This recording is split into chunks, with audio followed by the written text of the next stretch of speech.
दोस्तों, यह कहानी हम दीवाने हैं तेरे का चौथा भाग है।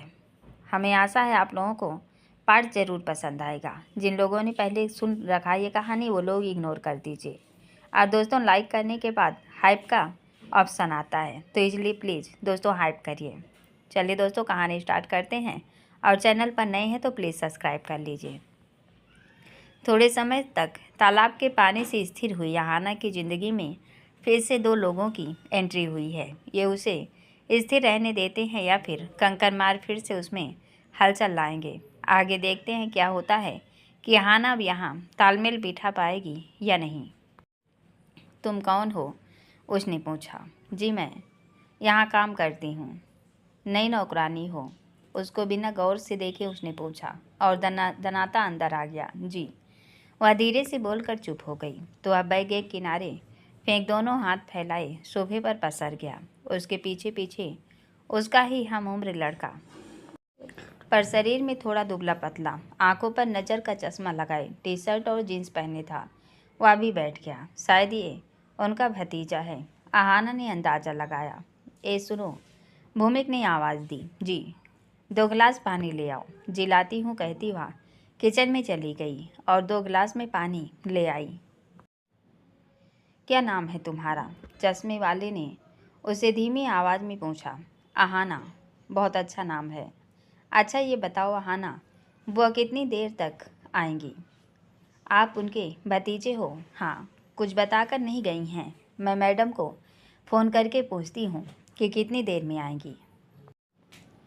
तुम रहने दो, मैं खुद पूछ लूँगा। भूमिक ने उसे इनकार किया और वह खुद हिमानी जी को कॉल लगाता है। मॉम, मैं भूमिक, मैं घर पर आ गया हूँ।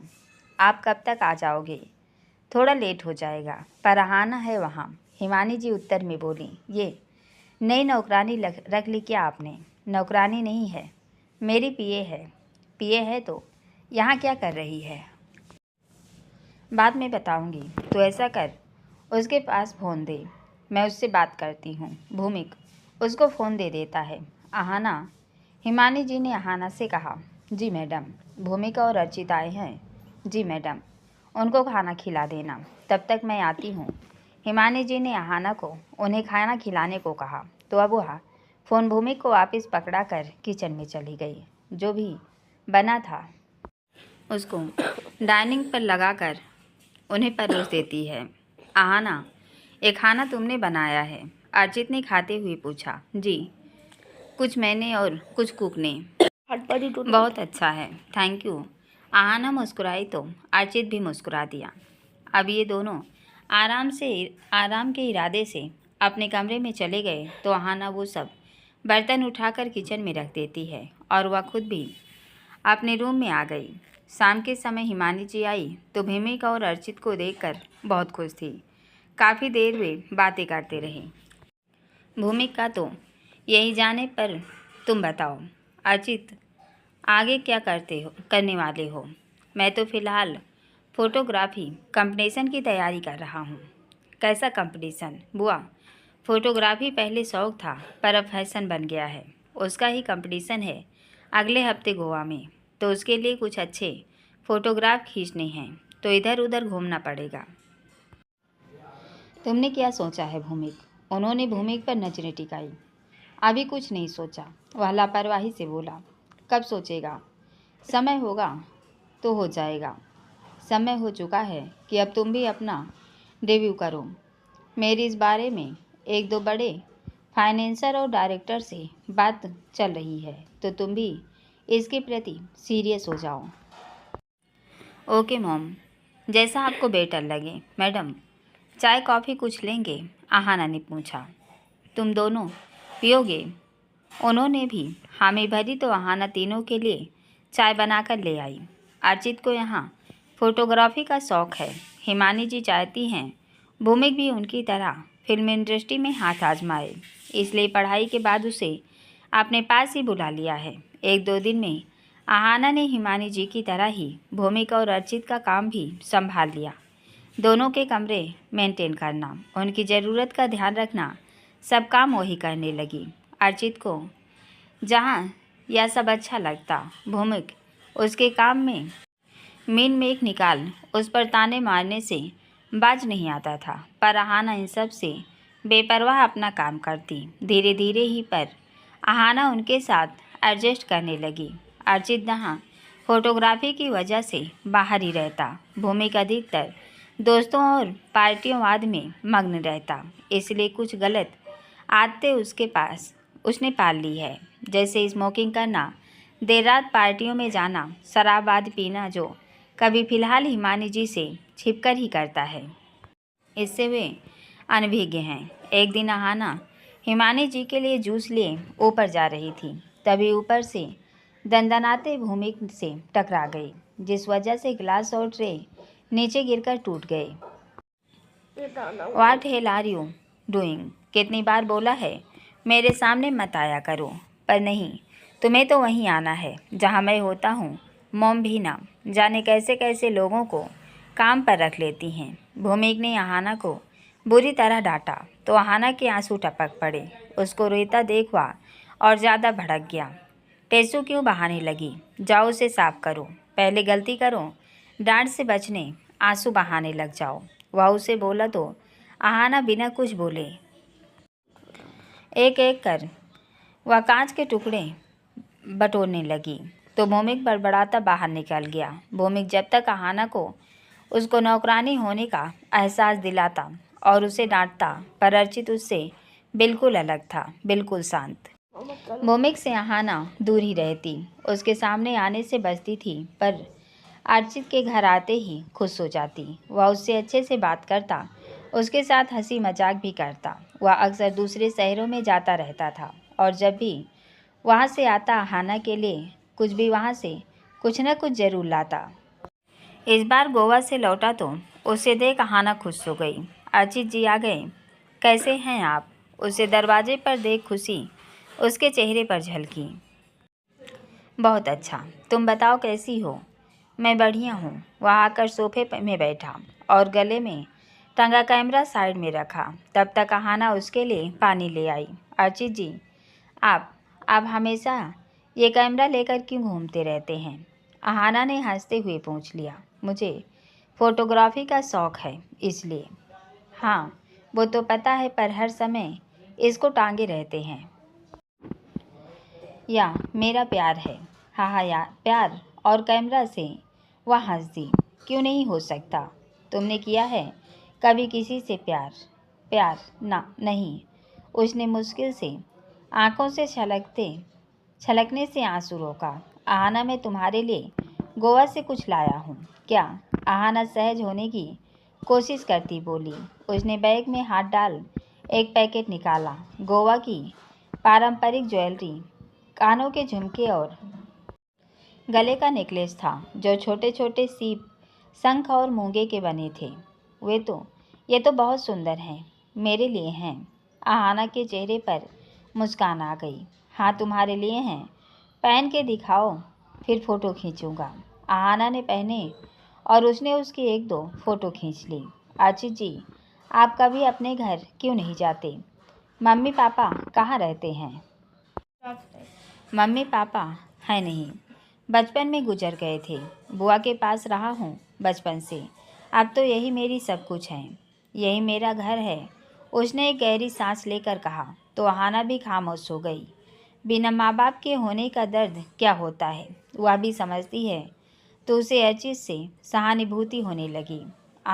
अर्चित अहाना से काफ़ी अच्छे से बात करता था, तो उनकी झिझक भी खुल गई। उन दोनों को खुलकर बात करता देख भूमिक चिढ़ने लगा। अर्चित, तू क्या उस अहाना से इतना बात करता रहता है? कैसी बात कर रहा है? क्यों न बात करूं? वो मेड है।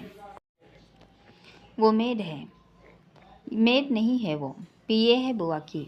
गरीब, बेसहारा और अकेली है। उसका मन भी तो किसी से बात करने का होता होगा, इसलिए बात करता हूँ उससे। और वो नेचर वाइज बहुत अच्छी है। कभी उसे गौर से देखना तो पता चलेगा वो कितनी प्यारी है। क्या हो गया है तुझे अर्चित? और तेरे टेस्ट को नौकरानी पसंद आ रही है तुझे? नौकरानी नहीं है वो, बुआ की पीए है। कितनी बार बोल दिया, यह काम तो वह शौक की वजह से करती है।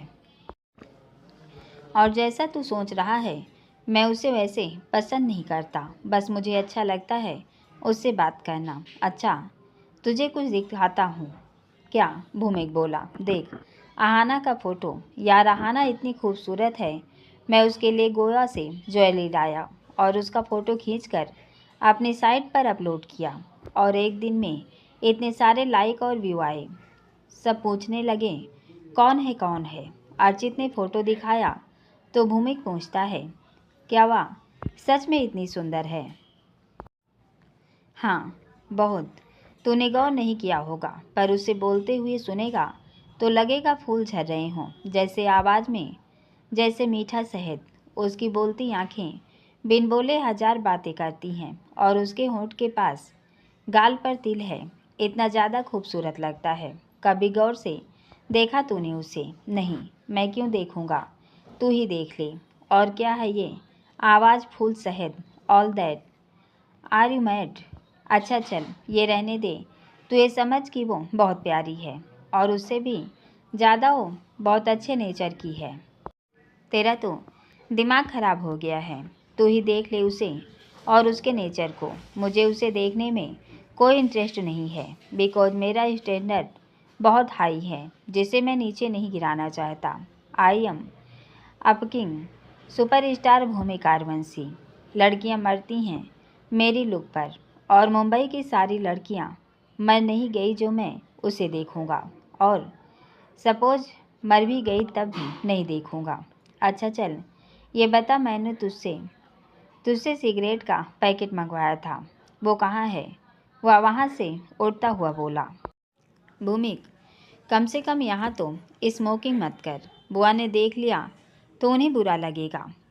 ज़्यादा लेक्चर मत दे। बता कहाँ रखा है?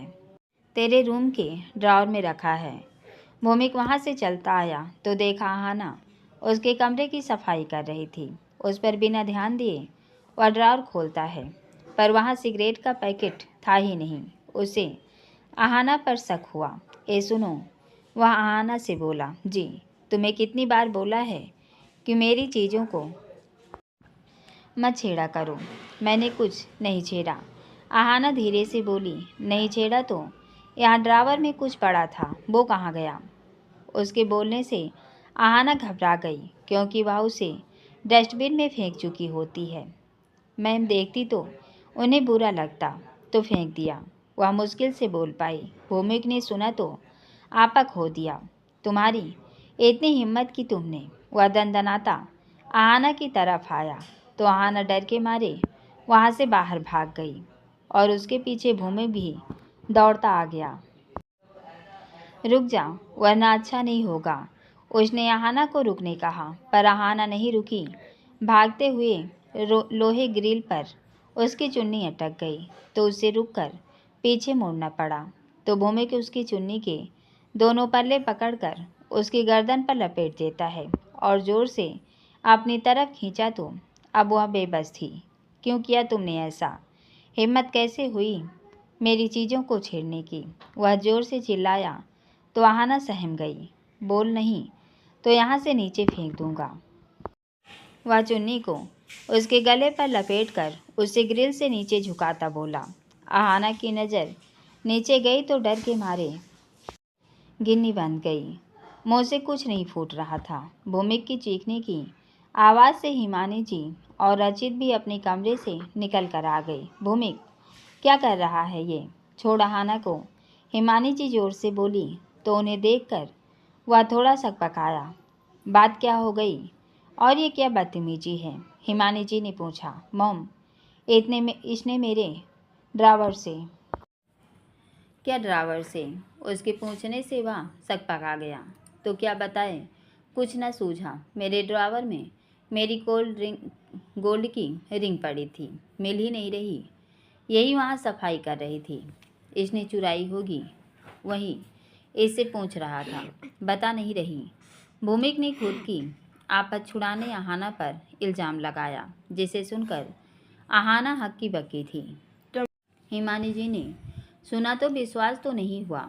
इतने दिन से आहाना उनके साथ है, आज तक उसने कभी उनका मेकअप का सामान तक इधर उधर नहीं किया।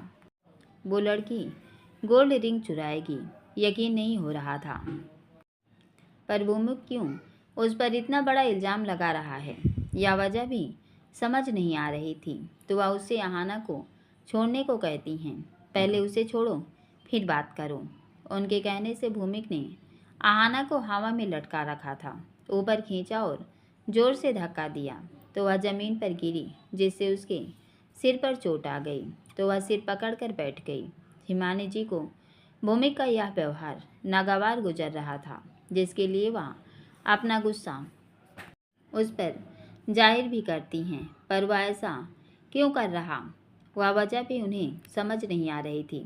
अर्चित ने अहाना को कंधे से पकड़कर उसे दिलासा दिया और अहाना के पास ही बैठ गया। उसे भी भूमिक का अहाना के साथ ऐसा बिहेव अच्छा नहीं लग रहा था, पर अभी हिमानी जी उसे समझा सकती हैं।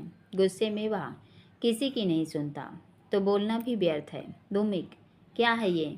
हिमानी जी ने तिलमिलाती कड़क आवाज़ में उसे डांटती हैं। बड़े हो गए हो, पर तमीज़ भूलते जा रहे हो। यह सब मुझे बर्दाश्त नहीं होगा, आइंदा इसका ध्यान रखना। उन्होंने उसे बुरी तरह डांटा तो वह तिलमिला गया। उसे अपनी मॉम का उसे डांटना अच्छा नहीं लग रहा था, वो भी एक नौकरानी के लिए। मॉम, आप इस मामूली लड़की के लिए मुझे डांट रही हैं? वह हैरानी से उन्हें देखता पहुंचता है। हाँ, क्योंकि इसके साथ, क्या किसी भी लड़की के साथ तुम्हारा ऐसा बिहेव मुझे बर्दाश्त नहीं होगा। मॉम, ये लड़की चोर है। जुबान संभालो भूमिक। अहाना को चोर कहने पर हिमानी जी की तीखी प्रतिक्रिया देख भूमिक उनके चेहरे को हैरानी से देखने के कुछ नहीं कर पा रहा था। मॉम, उसने उंगली का इशारा अहाना की तरफ किया, फिर अपने पर पॉइंट किया कि इसके लिए वे उसे डांट रही हैं। हाँ, यह गरीब जरूर है, पर चोर नहीं। यह लड़की कोई भी गलत काम नहीं कर सकती। अगर इसे गलत काम करना होता तो यह यहाँ नहीं होती। इसके पास बहुत रास्ते थे पैसे कमाने के, पर ये ईमानदार है, इसलिए इसने ऐसा कठिन जीवन चुना है और यहाँ काम कर रही है। इसकी रिस्पेक्ट करो, ना कि इसकी गरीबी का इस तरह मजाक उड़ाओ। या तुम्हें शोभा नहीं दे रहा? मॉम, इस लड़की पर आपको विश्वास है और अपने बेटे पर नहीं, ये सही है। मतलब मैं झूठ बोल रहा हूँ। आप इसके लिए मुझे झूठा साबित कर रही हैं। मैं तुम्हें झूठा नहीं कह रही। अगर रिंग गुम है तो तुम इससे पूछताछ कर सकते थे, पर इस तरीके से नहीं। बताओ, अहाना सच क्या है? उन्होंने अहाना से पूछा, पर वह सुबकती रही। अर्चित ने भी उसे सच बताने कहा कि वह असल बात बताए। मैम, मैंने चोरी नहीं की, मैं चोर नहीं हूँ। मैंने तो उसने भूमिक की तरफ देखा, जो आंखें निकालकर उसे चुप रहने का इशारा कर रहा था कि जुबान न खोले। मैंने चोरी नहीं की मैम, मैं चोर नहीं हूँ, कहती वह फूट फूट कर रोने लगी।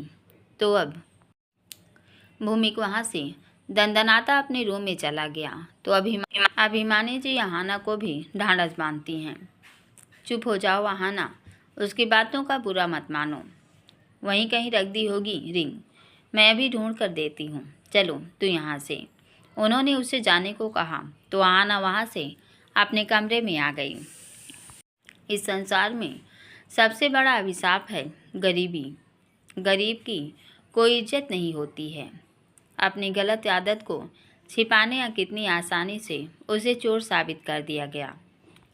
उसे चोरी करनी होती या कोई गलत काम ही करना होता तो क्या वह यहाँ इन लोगों के यहाँ नौकरानी बनकर काम कर रही होती? उसे डायरेक्टर की बात मानकर वह भी हीरोइन बन जाती, तो तब उसके पास पैसा होता और यही लोग अमीर होने के बाद उसकी तारीफ कर रहे होते। पर उसने उस ज़िंदगी से या इज्जत की ज़िंदगी जीनी चाहिए, इसलिए वह गरीबी का जीवन चुना। पर यहाँ भी कोई उसे चैन से नहीं जीने दे रहा। कदम कदम पर उसका आत्मसम्मान छलनी हो रहा है। अहाना के आंखों के आंसू बंद ही नहीं हो रहे थे। दरवाजे पर दस्तक हुई। नज़र उठाकर देखा, अर्चित था। वह दोनों हाथों से अपने आंखों के आंसू साफ करती है। अर्चित आकर उसके साथ ही बैठ गया। देखा, आहाना ने रो रो कर आंखें आंसुओं से तरबतर कर रखी थी। गाल रो रो कर लाल हो गए थे। आहाना ने उसे देखा तो फपक पड़ी। मैंने चोरी नहीं की अर्चित जी, मैं चोर नहीं हूँ। आप लोग मेरे सामान की तलाशी ले सकते हो। मेरे पास कुछ भी नहीं है। कोई तलाशी नहीं ले रहा तुम्हारे सामान की।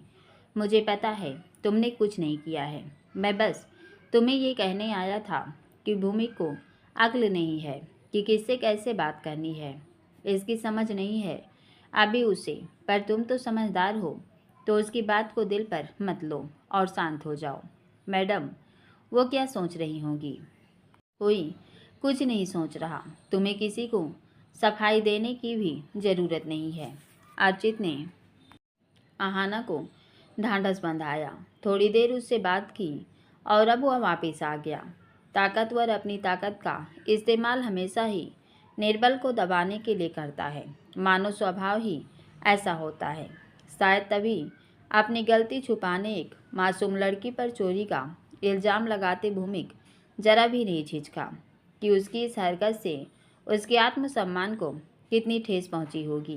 पर जब तक हम उस स्थान पर स्वयं होकर वही दर्द खुद महसूस नहीं करते, हमें दूसरे की तकलीफ लगती ही नहीं। यही मानव स्वभाव है। अर्चित वापिस आया। उसने भूमि को भी आहाना के साथ किए व्यवहार के लिए लताड़ा, पर उसे तो अपनी गलती लग ही नहीं रही थी।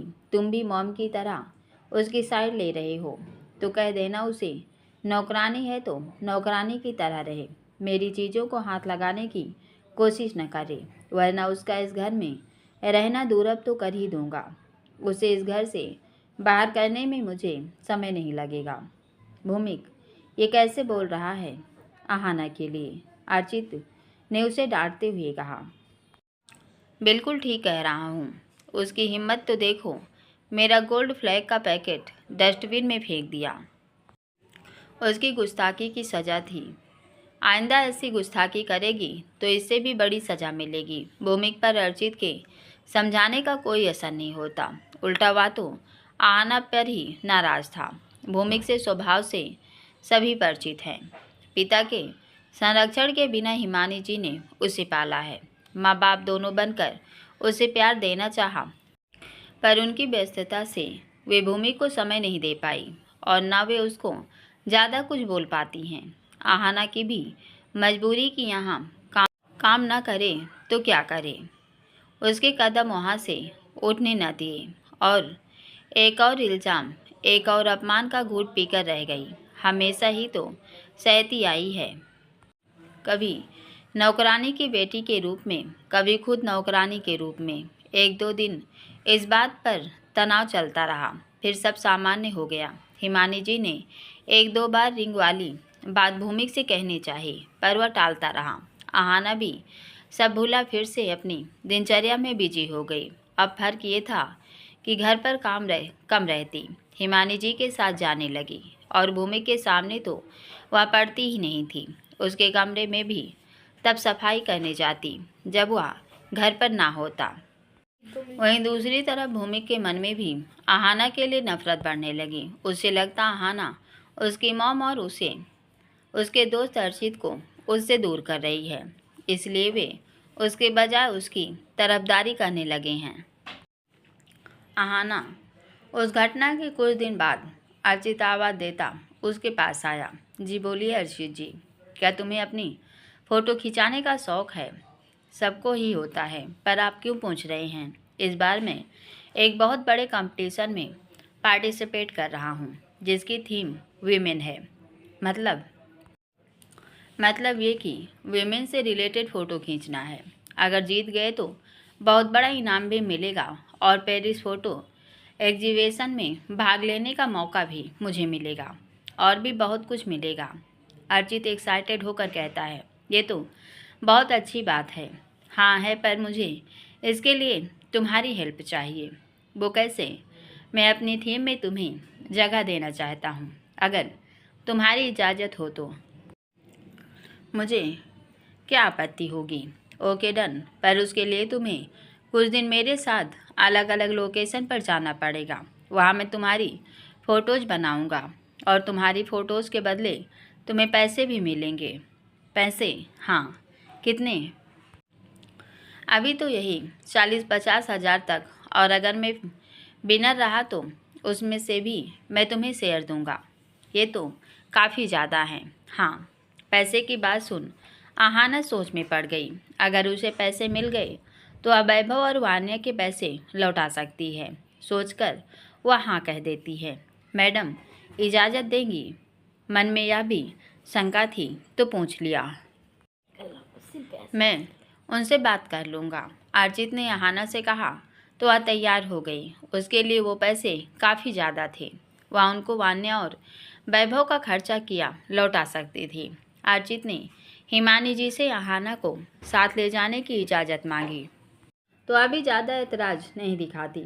आखिर अर्चित को पेरिस एग्जीबिशन में पार्टिसिपेट करने का मौका मिलेगा। आहाना भी इस बहाने अपने डर से बाहर निकल आएगी। अर्चित आहाना के लिए कुछ अच्छी अच्छी ड्रेस खरीद लाया ताकि उनमें उसकी फ़ोटो खींच सके।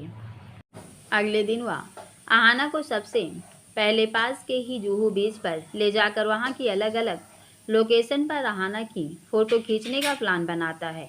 उसके बाद मुंबई की दूसरी जगह जाएगा। अर्चित और आहाना में काफ़ी अच्छी दोस्ती हो गई है, पर वह साफ सुथरी ही है। अर्चित फोटोग्राफर है, खूबसूरती को कैमरे में कैद करने का शौकीन। आहाना उसके लिए खूबसूरत प्रकृति की तरह प्रकृति का हिस्सा है, जिसमें उसे कला की तरह दिलचस्पी है। वो वहीं दूसरी तरफ जीवन की उठापटक से परेशान आहाना को एक अच्छा दोस्त मिल गया है, जिससे वह बेतकल्लुफ़ी से बात कर सकती है। भूमिक उससे चिढ़ता है। यह आहाना समझ चुकी थी तो वह भूमिक से दूर ही रहती। उसके सामने आने से बचती, पर भूमिक को आहाना का अर्चित के साथ घूमना भी अच्छा नहीं लग रहा। उसे लग रहा है आहाना बहुत चालाक लड़की है और वह भूमिक के भोलेपन का फ़ायदा उठा रही है, उसे अपनी खूबसूरती के जाल में फंसाकर, ताकि अर्चित के माध्यम से इस घर में रह सके। आहाना जल्दी जाओ। अर्चित ने नीचे लिविंग एरिया में से आवाज़ दी तो आहाना उसके द्वारा दिलाई गई मोरपंखी कलर और हल्के हरे और पीले रंग की लाइनिंग वाली वेस्टर्न ड्रेस पहने आ रही थी। उसके बैग में चेन थी जिसे वह खुद से बंद नहीं कर पा रही थी, जिस वजह से उसमें समय लग गया। उसका ध्यान पूरी तरह से खुद पर था। वह उस ड्रेस की कमर पर लगी बेल्ट को एडजस्ट करती हुई आ रही थी। सामने बाधा देख रुक गई। भूमि खड़ा था, जिसकी नज़रों में नफरत गुस्सा बनकर झलक रही थी। उसे देख आहाना ने डर के मारे थूक गटका। कुछ समझ नहीं आ रहा था कि वो इस तरह क्यों खड़ा है और उसे क्यों इस तरह घूर रहा है, पर वह उससे नज़रें हटाती है। वो कुछ बोलने को हुआ तभी अर्चित ने फिर आवाज़ दी, आहाना आ जाओ जल्दी। जी आई, वह मुश्किल से बोल पाई और भूमि को नज़रअंदाज करती सीढ़ियाँ उतारने लगी, पर भूमि खड़ा होकर उन्हें ही देख रहा था। कहाँ रह गई थी? अर्चित ने उससे देरी की वजह पूछी। वो ड्रेस सेट करने में समय लग गया, वह उसको बताती है और अब वह उसके साथ बाहर जाने लगी। दरवाजे से बाहर जाने से पहले आहाना ने पीछे मुड़कर देखा। भूमिक वहीं पर खड़ा उसे घूर रहा था। वह मौन शब्दों में उसे चेतावनी देना चाह रहा था कि अर्चित से दूर रहे, जिसे आहाना नहीं समझी। पर डरते डरते आखिर आहाना अर्चित के साथ बाहर चली गई। घर से बाहर जाते ही थोड़ी देर में वह सब कुछ भूल भी गई। अर्चित के साथ रहते उसे कभी महसूस नहीं होता कि उनका संबंध मालिक और नौकर का है।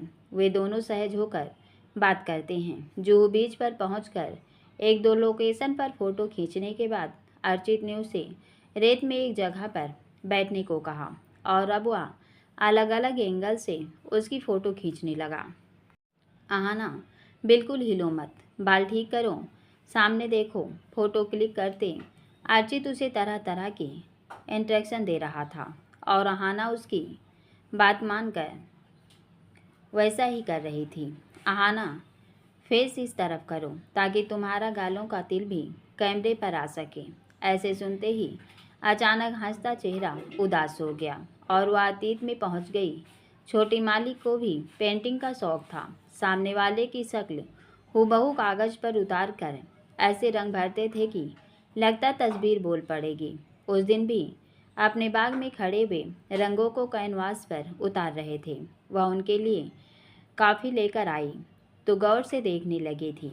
वे अपनी उस पेंटिंग के में रंग भरने में इतना तल्लीन थे कि वह अभी वहाँ पर आकर खड़ी है। उन्हें आभास भी ना हुआ। उसे रंगों की समझ छोटे मालिक जैसे तो ना थी। अलबत्ता सबकी तरह रंग बिरंगे रंग उसे भी भाते थे और जिस चीज़ से छोटे मालिक को प्यार था उसे वो उन चीज़ों से खुद ही लगाव हो जाता था। इसलिए जब वे पेंटिंग करके चले जाते वहीं उस सब सामान को करीने से संभालती थी। उनके हाथों में पकड़े पेंटिंग ब्रश से तो उसे जलन होती कि वह छोटे मालिक उसे कितने प्यार से पकड़ कर रखते हैं और वो पेंटिंग जिसको बनाते उनको कितनी गौर से देखते रहते हैं। उसे पेंटिंग का शौक़ न था पर छोटे मालिक को प्यार था तो उसे भी हो गया। उसे छोटे मालिक की हर छोटी बड़ी आदत अच्छी लगती, उनसे जुड़ी हर चीज़ से लगाव हो जाता। उसके सपनों के राजकुमार थे। उनके अलावा कोई उसके न ख्वाबों में आता न ख्यालों में। जिन ब्रश को वो रद्दी समझकर फेंक देते वह उनकी निशानी समझकर उठाकर अपने घर ले जाती, क्योंकि उनसे उसे उनकी महक आती। वह भी कभी कभी कागज़ पर चित्र उकेरने की नाकाम कोशिश किया करती थी। छोटे मालिक उन्हें तल्लीन देख आखिर उसने धीरे से पुकारा, हाँ। उसकी आवाज़ सुन चौंक गए थे वो पीछे मुड़े। उसे देख उनके चेहरे पर मीठी मुस्कान थी। बोलो आहाना, कॉफ़ी? हाँ वहाँ रखो, आ रहा हूँ। वह कॉफ़ी नीचे रख उन्हें ध्यान से रंगों से खेलते देख रही थी, क्योंकि वह किसी के चेहरे पर रंग भर रहे थे जिसमें इतना खोए हुए थे। थोड़ी देर बाद मुड़े तो उसे अभी तक वहाँ पर खड़ा देख चौंक गए थे। अरे आहाना, अभी तक यहीं खड़ी हो? आपको देख रही थी, किस तरह खोए हुए हो। वह मुस्कुराती हुई बोली। हाँ। उनके चेहरे पर सुकून वाली मुस्कान आई तो नज़र उनके चेहरे पर ही अटक गई थी। आप हूबहू चेहरा बना लेते हो। हाँ, कैसे कर लेते हैं ये सब? कुछ गॉड गिफ्टेड, बाकी प्रैक्टिस। मेरी भी बना दोगे? हाँ क्यों नहीं, बना दो, पर उसके लिए तुम्हें कम से कम 2-3 घंटे एक ही जगह पर बैठना होगा। मंजूर है तो बोलो। छोटे मालिक ने शर्त बताई तो थोड़ी देर सोचकर हाँ बोल दिया था। हाँ, बैठ जाती हूँ। आज मालकिन घर पर नहीं है, 2-3 घंटे में आएंगी। तब तक कोई ख़ास काम भी नहीं होगा तो कोई बुलाएगा भी नहीं। चलो बैठो फिर। उन्होंने उसे बैठने को कहा, पर यह सब उसकी उम्मीद से कहीं अधिक लंबा समय था। एक ही पोजीशन में बैठे बैठे थोड़ी देर में उकता गई थी। छोटी मालिक, अब उठ जाऊं? नहीं, अभी नहीं, बैठी रहो। मुझसे अब नहीं बैठा जाएगा। आहाना, हिलो मत, पेंटिंग खराब हो जाएगी। मैं उठ रही हूँ। वह उठने को हुई। चुपचाप बैठी रहो, वे बोले, पर वह उठने लगी तो वे ब्रश नीचे रख वहीं पर आकर उसके दोनों कंधों पर हाथ रख उसे वापस बिठा दिया था। यह बहुत बोरिंग है, उसने उनको कहा। बोर हो रही हो? हाँ। सच में मेरे होते हुए? उन्होंने उसकी आंखों में देखते हुए कहा तो अपने आप ही ना में गर्दन हिलाने लगी। उसके कंधे बंधे बालों को खोल दिया था। बाल चेहरे पर आए तो उन्हें अंगुलियों से नजाकत से कान के पीछे किया। चेहरा इस तरफ करो ताकि ये तिल मुझे दिखे। इसके बिना तो तुम्हारी पेंटिंग अधूरी है। और क्या ये मुंह लटका रखा? इस्माइल रखो चेहरे पर। उन्होंने हंसने कहा तो वह नकली हंसने लगी। नकली वाली हंसी नहीं, असली वाली, क्योंकि ये पेंटिंग मैं हमेशा अपने पास ही रखूँगा तो हंसती हुई होनी चाहिए। हाँ, आप तो जैसे उन्होंने बोला वैसे ही बैठ रही थी जब तक उन्होंने उठने नहीं बोला। खुद की पेंटिंग देखी, हूबहू थी। बस एक कमी है, छोटे मालिक बोले थे। क्या? मांग में सिंदूर और माथे पर बिंदी वो तब बनाऊंगा जब हम शादी कर लेंगे। वे उसके कंधे पर हाथ रखकर बोले तो सुनकर सन रह गई थी। यकीन नहीं हुआ कि छोटे मालिक उससे शादी की बात कर रहे थे।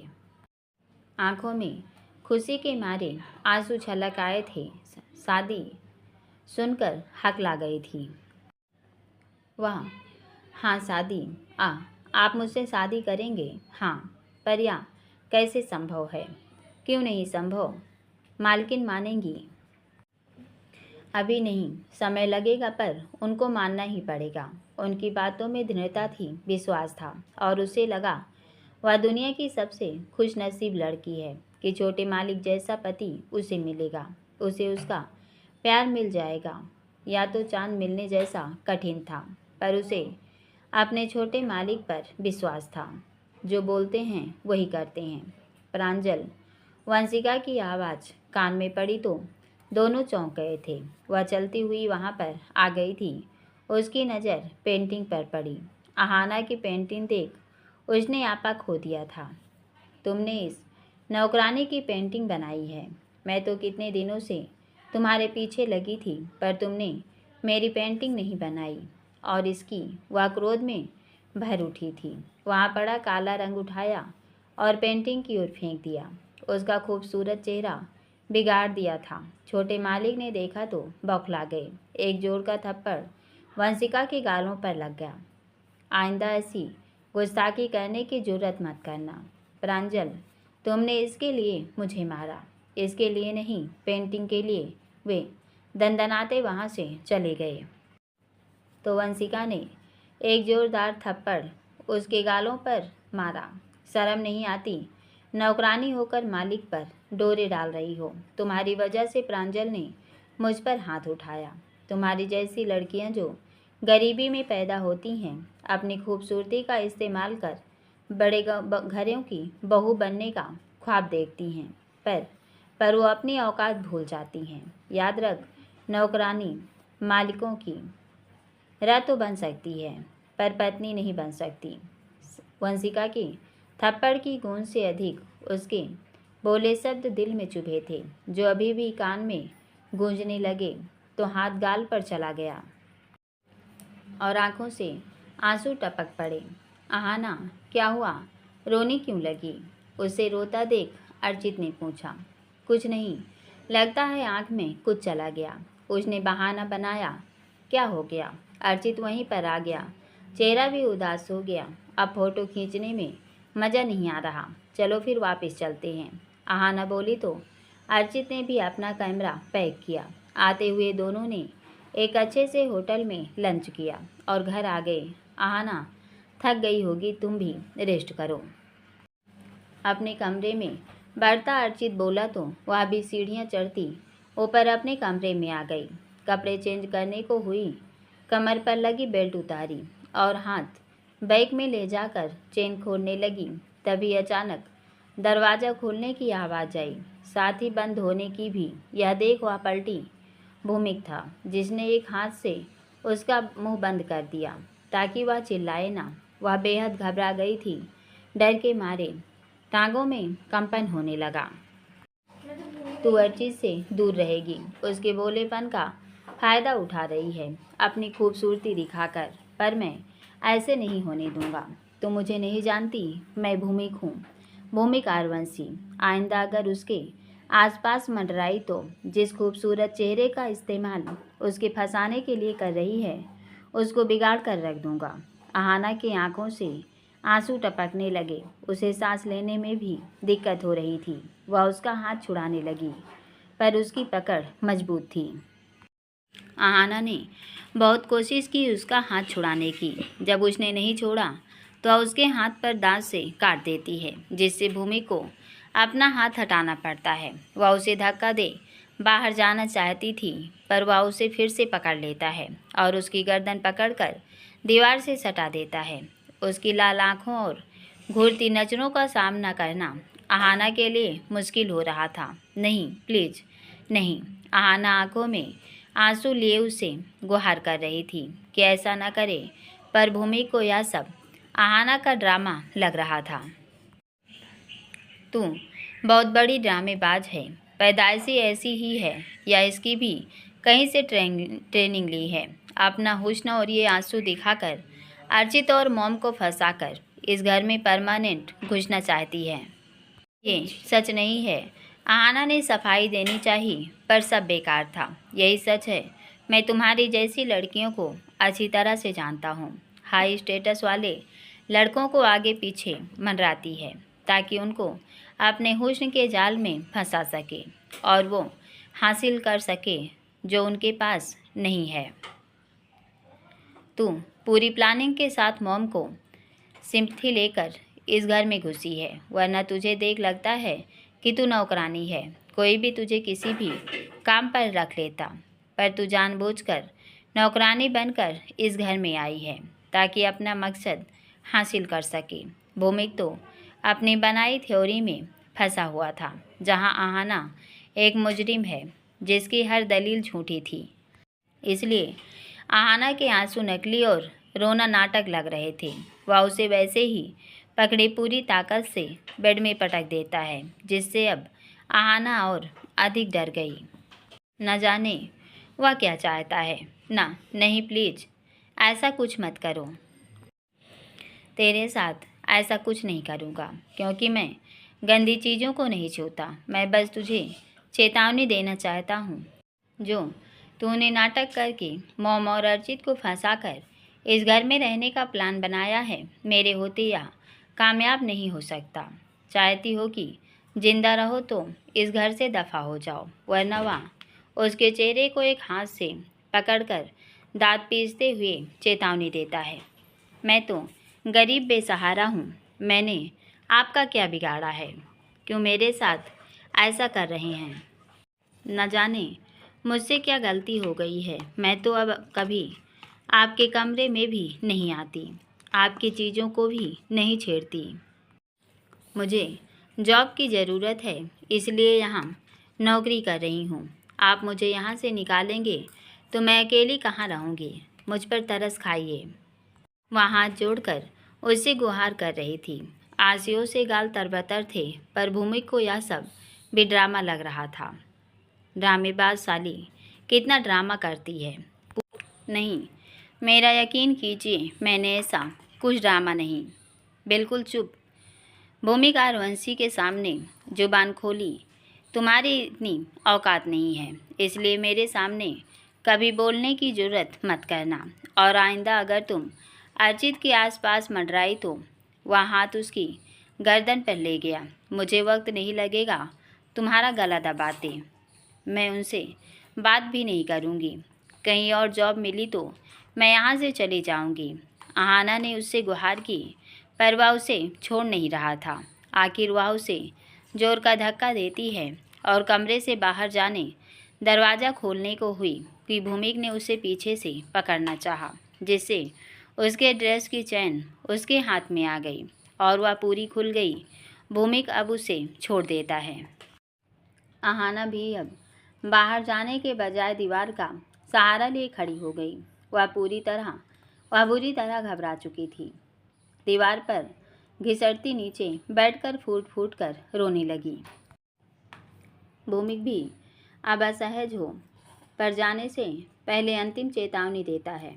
जो कुछ भी यहाँ हुआ उसका जिक्र मॉम या अर्चित किसी से नहीं होना चाहिए, वरना इस घर में रहना दूर अब कर दूंगा। कहता हुआ कमरे से बाहर चला गया। आहाना उठी और फटाफट दरवाजे को लॉक कर दिया कि वह कहीं दोबारा ना आ जाए। अब वह ड्रेस चेंज कर बेड में लेट गई। डर के मारे सारा शरीर सूखे पत्ते सा कांप रहा था। वह रोने के अलावा कर भी क्या सकती थी? उसका भगवान ही जैसे उससे रूठा हुआ है। थोड़ा सा जब लगने लगता है कि ज़िंदगी में ठहराव आ रहा है, उसके पैरों तले की ज़मीन खींच उसे भटकने मजबूर कर देता है। क्या करें? इस तरह कैसे इस घर में काम करे? यहाँ काम ना करे तो कहाँ जाए? सोचते सोचते न जाने कब नींद आ गई। शाम को दरवाजे पर ज़ोर ज़ोर से नॉक हुआ तो दरवाज़ा खोला। देखा हिमानी जी और अर्चित थे। उन्हें इस तरह देख वह भी हैरान हुई। आहाना दरवाज़ा क्यों नहीं खोल रही थी? मैं कितना घबरा गया था, अर्चित ने उसे पूछा। थकान की वजह से नींद आ गई थी, उसने बहाना बनाया, पर उसकी आंखें लाल और चेहरा उतरा लग रहा था। दोपहर में बिल्कुल ठीक थी, अब क्या हो गया? अर्चित ने उसके चेहरे पर गौर किया तो पूछा, तबीयत तो ठीक है ना? जी ठीक है, फिर आ जाओ डिनर के लिए, हिमानी जी बोली। आती हूँ, आहाना बोली तो वे दोनों चले गए। थोड़ी देर बाद वह भी नीचे आ गई और उनको खाना सर्व करने लगी। आहाना, तुम भी बैठ जाओ, हमारे साथ ही खाना खा लो, अर्चित ने उसे खाली टेबल पर बैठने कहा। नहीं नहीं, मैं बाद में खा लूँगी। बैठ जाओ, आहाना तुम थकी हुई लग रही हो, चेहरा भी उतरा हुआ है, क्या बात है? तबीयत तो ठीक है ना? हिमानी जी ने उससे पूछा। जी मैडम, ठीक है। हाँ तो बैठ जाओ। नहीं मैम, मेरी इतनी औकात कहाँ कि आप लोगों के साथ बैठकर खाना खा सकूं। मैं नौकरानी हूँ, मुझे वहीं रहने दीजिए। हिमानी जी और रचित उसके इस जवाब से हैरान थे कि आहाना आज ये कैसी बातें कर रही है। वही भूमि को आहाना को देख चिढ़ हो रही थी। उसे तो अभी आहाना का उसे दिखाने का नाटक लग रहा था, तो वहाँ से उठ गया। तुझे क्या हुआ? पूरा तो खा ले। हिमानी जी ने उसे आधा खाने से उससे देख टोका। खा लिया जितना खाया गया, ज़्यादा देर यहाँ पर बैठा नहीं रह पाऊँगा, कहता सीढ़ियाँ चढ़ता ऊपर आ गया। ड्रामा साली मोम और अर्चित के सामने अच्छा बनने के लिए कितना ड्रामा करती है। नौकरानी समझती है ये खुद को। अरे यहाँ घर में घुसना चाहती है। पता नहीं मोम और अर्चित को क्या हो गया, उसकी असलियत देख नहीं पा रहे। अच्छे से जानता हूँ ऐसी लड़कियों को।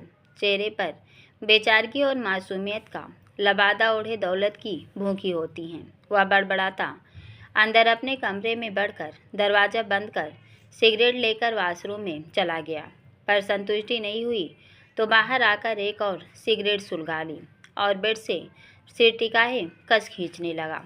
भूमिक, अर्चित ने आवाज़ दी तो दरवाज़ा खोल दिया। देखा तो पूरा कमरा धुएं के गुबार से भरा रखा था।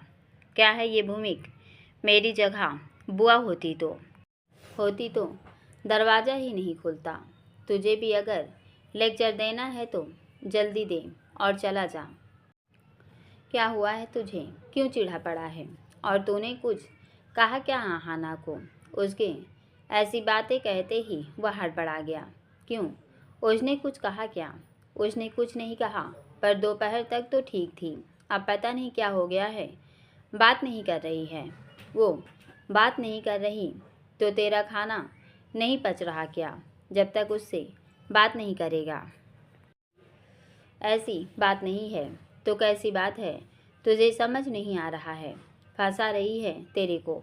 अभी तुझे उसके ना बोलने से दिक्कत होगी और धीरे धीरे उसके प्यार में पड़ जाएगा और फिर अच्छा बुरा भुलाकर उससे शादी करना चाहेगा और तब वह तुझे छोड़कर किसी और बड़े पैसे वाले के पास चली जाएगी।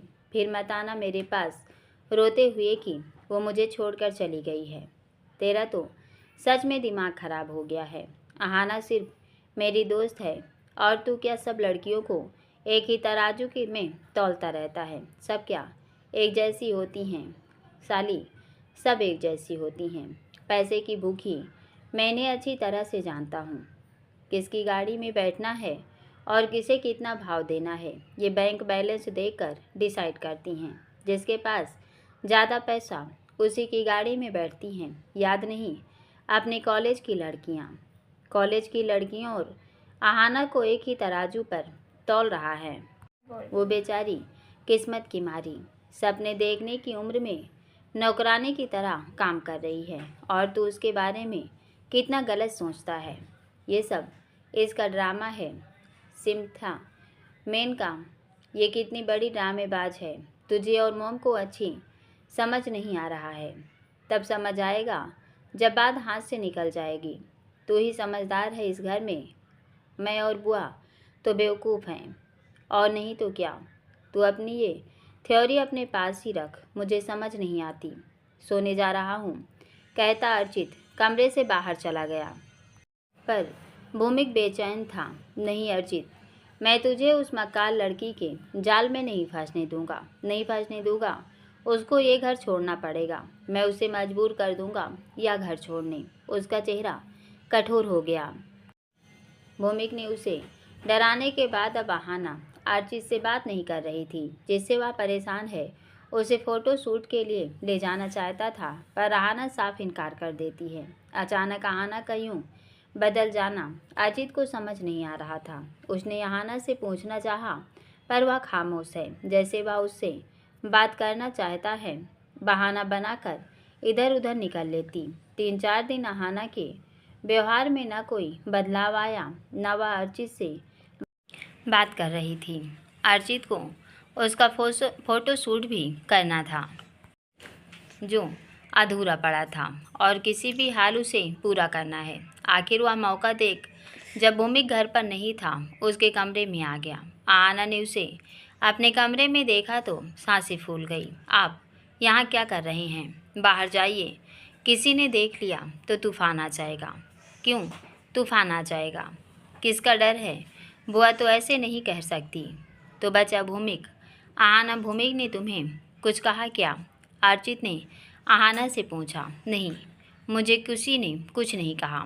उसने अर्चित को टालना चाहा।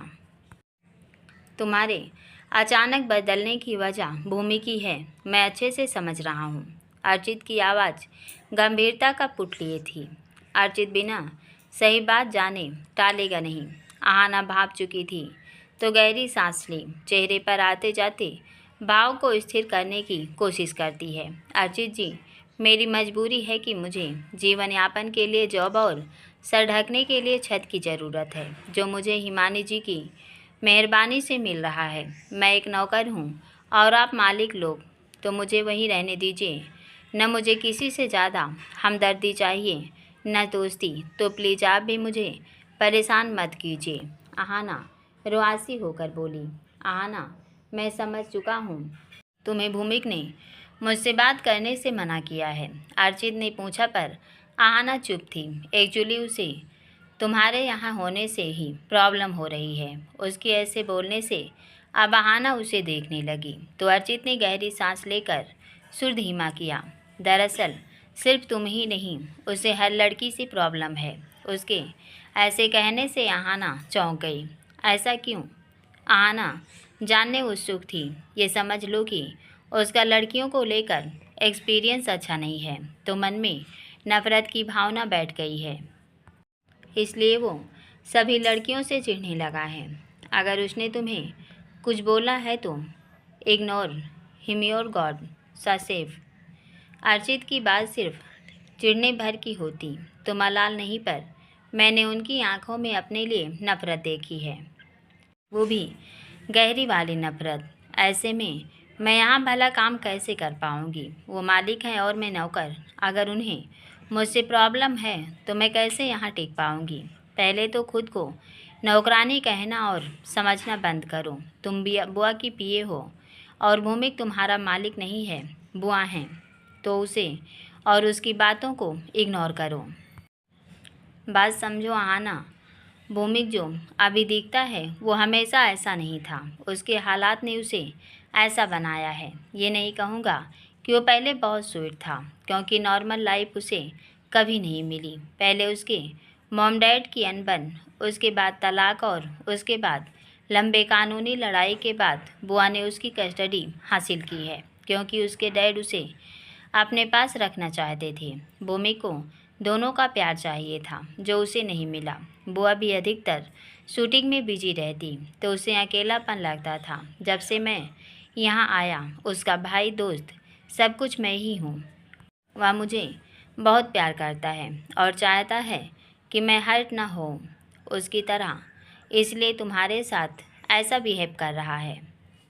उसकी तरह मतलब, हम जिन स्कूल कॉलेज में पढ़े हैं वे देश के उन टॉप मोस्ट स्कूल कॉलेज में आते हैं, जहां हाई सोसाइटी से बिलोंग करने वाले बिजनेसमैन, नेताओं और फिल्मी एक्ट्रेस के बच्चे पढ़ते हैं। उनके लिए उनका स्टेटस मेंटेन रखना ही सब कुछ होता है। प्यार, भावनाएं, रिश्ते सब उसके आगे हल्के हो जाते हैं। हर कोई बस अपने पेरेंट्स के पैसे और रुतबे के हिसाब से बिहेव करता है। गर्ल्स बॉयज़ का आपस में ओपन और फ्रैंक बिहेव रहता है। लड़के लड़कियां उन्हीं से दोस्ती करना पसंद करते हैं जो उनके स्टैंडर्ड से या तो मैच करता है या उनसे हाई हो, स्पेशली गर्ल्स, ताकि बॉयज़ उनके क्लब पार्टियों के खर्चे उठा सकें। उनके लिए किसी का दिल तोड़ देना या किसी को छोड़ देना कोई बड़ी बात नहीं थी, पर सब एक जैसे नहीं होते। भूमिक ने भी चोट खाई है, जिसकी वजह से वह कुछ समय डिप्रेशन में रहा। उससे निकलने नशा, स्मोकिंग ये सब करने लगा और अब उसे लड़कियों से नफरत है। उसे लगता है हर लड़की पैसे की भूखी है, इसलिए उसे तुम्हारा मेरे साथ घूमना पसंद नहीं आ रहा है। किसी एक का गुस्सा सब पर निकालना, वो भी नफरत की हद तक, ये क्या तुक है? ये तो सनक हुई। ऐसे शख्स के साथ मैं इस घर में कैसे रहूं जो मुझसे किसी और की गलती की वजह से नफरत करता हो। कुछ समय दो उसको देखना, उसकी नफरत भी कम हो जाएगी। और एक बात बताओ, यहाँ नहीं रहोगी तो कहाँ जाओगी? तुम ही कह रही थी कि तुम यहाँ अकेली हो। जी, इसलिए ही कह रही हूँ कि आप चाहते हैं मैं यहाँ रहूँ तो आप मुझसे बात मत कीजिए, वरना वो मुझे घर से बाहर कर देंगे। चलो, मान ली तुम्हारी बात।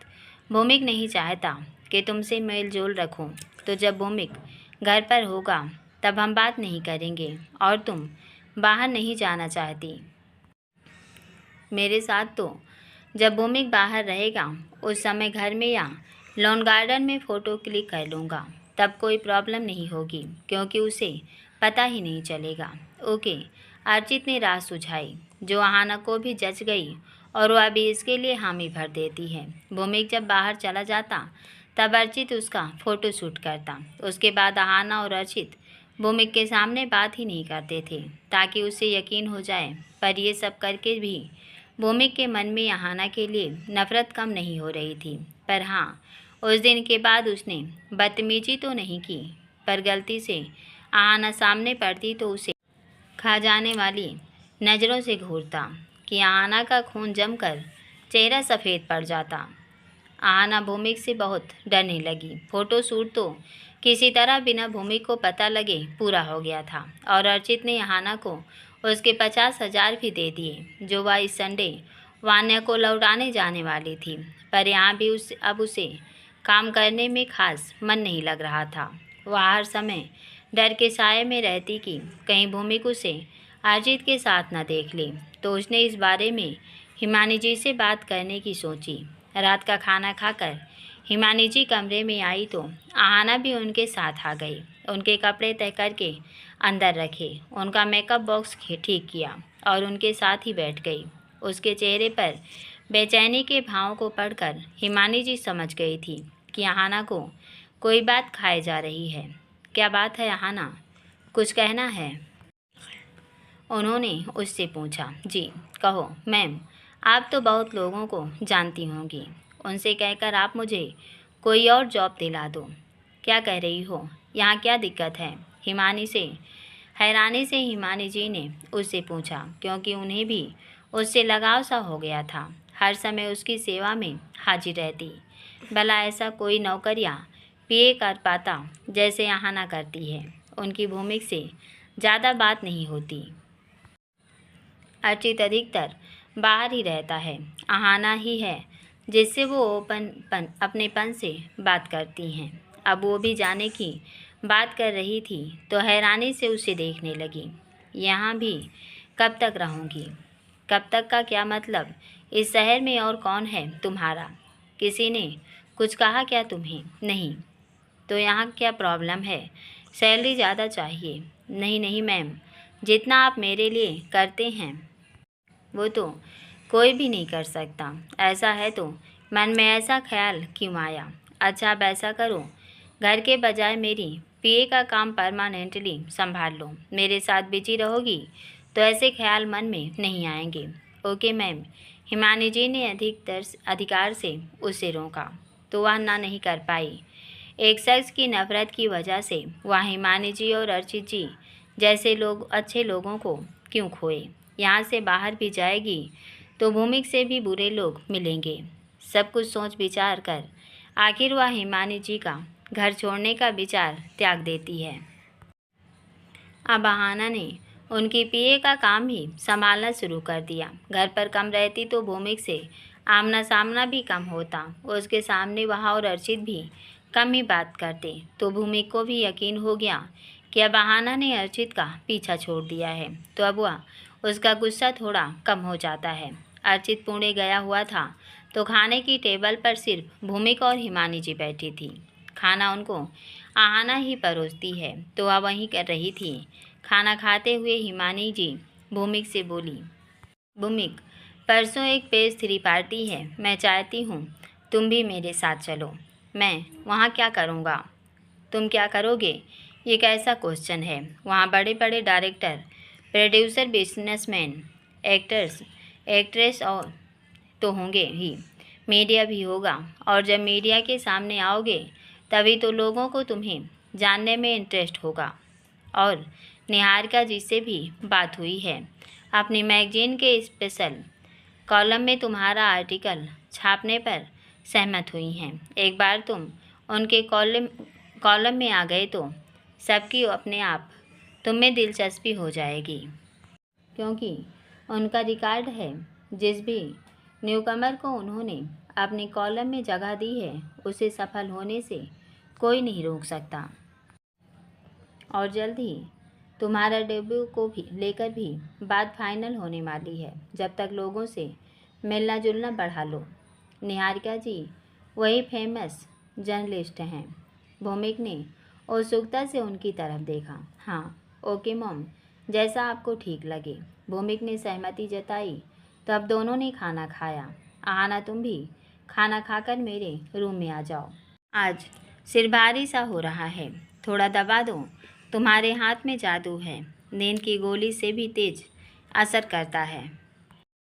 मुझे तुरंत नींद आ जाती है। वे आहाना से बोली, ओके मैम, आ जाऊंगी। भूमिक और हिमानी जी उठ गई तो आहाना भी खाना खाने बैठ गई। अगले दिन संडे था। हिमानी जी से इजाज़त ले आहाना अर्चित द्वारा दिए गए पैसे लेकर वान्या और वैभव को लौटाने उनके घर जाती है। संडे को दोनों दोपहर में घर पर होते थे तो वह उनको सरप्राइज़ देना चाहती थी, तो उनको इन्फॉर्म नहीं करती कि वह उनसे मिलने आ रही है और सीधा ही उनके फ्लैट के बाहर पहुंची। वहां एक गाड़ी खड़ी थी, पता नहीं किसकी होगी। उसका माथा ठनका जरूर, पर फिर भी वह उनके फ्लैट के बाहर आई। डोरबेल बजाया। काफ़ी देर हो गई, दरवाज़ा नहीं खुला। दरवाजे पर एक होल था जिससे अक्सर वे बाहर देखने का काम करते थे। उसने होल से अंदर झांका तो होश पागता हो गए। अंदर रुद्र प्रताप था, जो उन दोनों से उसके बारे में पूछताछ करने आया था। उसके हाथ में रिवाल्वर थी, शायद उनको डरा धमका कर उसका पता पूछ रहा था। हे भगवान, कितनी बड़ी गलती कर दी यहाँ आकर। उसने माथे का पसीना पोंछा। वान्या और वैभव उसके सामने भीगी बिल्ली बने हुए थे। अब उसने वान्या को दरवाज़ा खोलने भेज दिया था। क्या करे, कुछ सूझ न रहा था। वह भाग भी नहीं सकती थी। कोशिश करेगी तब भी वह पकड़ी जाएगी।